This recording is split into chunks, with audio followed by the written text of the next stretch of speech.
आज के वीडियो में हम डिस्कस करेंगे कि काउंसलिंग क्यों और कब लेनी चाहिए। जैसा कि हम लोग जानते हैं कि आजकल जो क्राइम रेट है वो इतना बढ़ चुका है कि कोई अपने पति को मार रहा है, कोई बीवी को मार रहा है, कोई अपने होने वाले पति को मार रहा है, कोई अपने बच्चे को ही मार दे रहा है। ये जितने भी क्राइम्स हो रहे हैं वो लोगों की क्रुएलिटी को नहीं बल्कि उनकी मेंटल हेल्थ को रिप्रेजेंट कर रहे हैं। इंडिया में ज़्यादातर लोग या तो बचपन के ट्रॉमास को कैरी कर रहे होते हैं या फिर डेली रूटीन में उनके साथ जो भी बातें होती हैं, जो भी उनको इमोशनल हार्म होता है, उसको वो सॉल्व करने की बजाय अंदर ही पी जाते हैं या फिर इग्नोर करते हैं। अगर कोई अपने इमोशंस को रेगुलरली दबा रहा है तो इसके दो आउटकम्स हो सकते हैं। पहला, या तो वो इम्पल्स में आके कोई क्राइम कर बैठेगा। दूसरा, या फिर वो बीमार हो जाएगा। जैसे हमारी फिजिकल हेल्थ को मेंटेन करने के लिए हम लोग जिमिंग करते हैं, अच्छा खाना खाते हैं, वैसे ही हमारी मेंटल हेल्थ को मेंटेन करने के लिए हमें अच्छे थॉट्स, कॉग्निटिव रिफ्रेमिंग जैसी प्रैक्टिसेस को फॉलो करना चाहिए। लेकिन अनफॉर्चुनेटली मेंटल हेल्थ के रिगार्डिंग हम लोग इतने अनअवेयर हैं कि ना ही हमें पता है कि कब हमें काउंसलिंग की ज़रूरत है, ना ही हमें पता है अपने थॉट्स के साथ हमें क्या करना चाहिए, ना ही हमें पता है कि जो हम सोच रहे हैं या जिस कंडीशन में हम अपनी मेंटल हेल्थ को लेके जा चुके हैं वहाँ से वापस कैसे आना है। इसीलिए आपने नोटिस किया होगा कि आजकल की जनरेशन में पैनिक अटैक, एंजाइटी, डिप्रेशन बहुत कॉमन हो गया है। अब मेंटल हेल्थ को दुरुस्त कैसे किया जाए? सबसे पहले जो आपके इमोशंस हैं उनको आपको विटनेस करना होगा, यानी उनको ध्यान से देखना होगा कि आप कैसा फील कर रहे हैं, क्यों फील कर रहे हैं। सेकेंड थिंग, आपको एम्पैथी लानी होगी कि जो सामने वाला बिहेव कर रहा है अगर आप उसकी जगह होते तो आप क्या करते। तीसरी चीज, अगर तब भी आपको लगे कि आप परेशान फील कर रहे हैं तो आप जर्नल राइटिंग कर सकते हैं। चौथी चीज, अपने फ्रेंड्स, पार्टनर्स या काउंसलर के सामने खुद को एक्सप्रेस करें जहां पे आपको जज न किया जाए या फिर आपकी जो इन्फॉर्मेशन है उसका मिसयूज न किया जाए।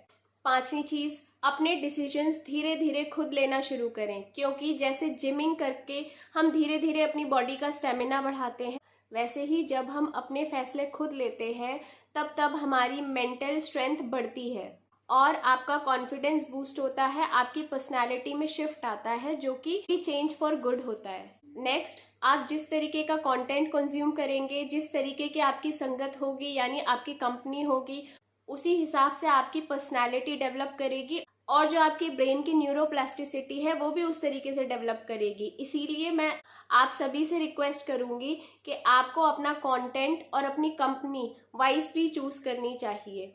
अगर आपको लगे ये सारे सॉल्यूशंस ट्राई करने के बाद भी आपकी प्रॉब्लम वहीं की वहीं है तो आप एक प्रोफेशनल मेंटल हेल्थ काउंसलर की हेल्प ले सकते हैं, क्योंकि काउंसलिंग के दौरान आपको एक सेफ स्पेस प्रोवाइड किया जाता है जिसमें आप अपने दिल की हर एक बात शेयर कर सकते हैं विदाउट एनी जजमेंट।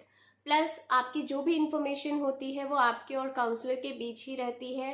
एक्चुअल में मेंटल हेल्थ प्रॉब्लम कब आती है? जब हमारे इमोशंस अलग अलग डायरेक्शन में भाग रहे होते हैं और हमारी एनर्जी एक जगह फोकस होने की बजाय 100 डायरेक्शंस में भाग रही होती है।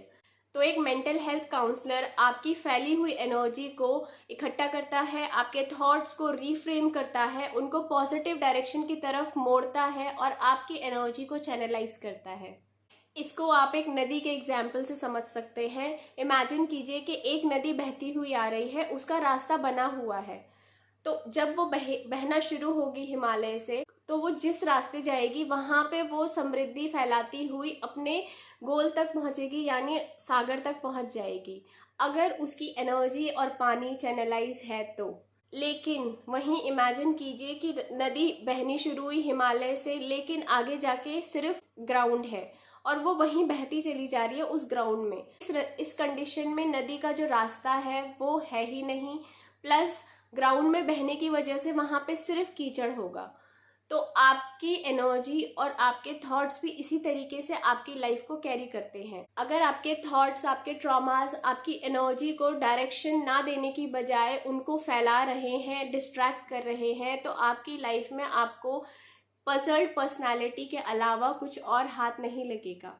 सबसे इम्पॉर्टेंट चीज, लोगों को माफ करना सीखिए, लोगों के लिए नहीं, खुद के लिए। सपोज मानिए आपको कोई इंसान पसंद नहीं है और आप उसके बारे में कॉन्स्टेंटली सोच रहे हैं, जिसकी वजह से क्या हो रहा है, आप उसकी नेगेटिव चीजें, नेगेटिव बातों को रिकॉल कर रहे हैं। तो आपके ब्रेन के जो न्यूरोप्लास्टिसिटी है आपकी पर्सनालिटी को वैसे ही फॉर्म करने लगेगी, क्योंकि आप कॉन्स्टेंटली वही नेगेटिव चीजें सोच रहे हैं, आप खुद को उन्हीं नेगेटिव थॉट्स से फीड कर रहे हैं। तो एक टाइम ऐसा आएगा आप अल्टीमेटली जिस इंसान से आपको प्रॉब्लम है उसी इंसान की तरह बिहेव करने लगेंगे। पॉजिटिव रिफ्रेमिंग की ज़रूरत सबको पड़ती है, इसीलिए I request all of you at least quarterly आप सेशंस लें, ताकि आपके थॉट्स रिफ्रेम हो सके और आपकी एनर्जी जो बार बार डिस्ट्रैक्ट हो जाती है किसी न किसी कारण से, उसका चैनलाइजेशन हमेशा बना रहे। This is all for today. Take good care of yourself and your relationships. Thank you so much.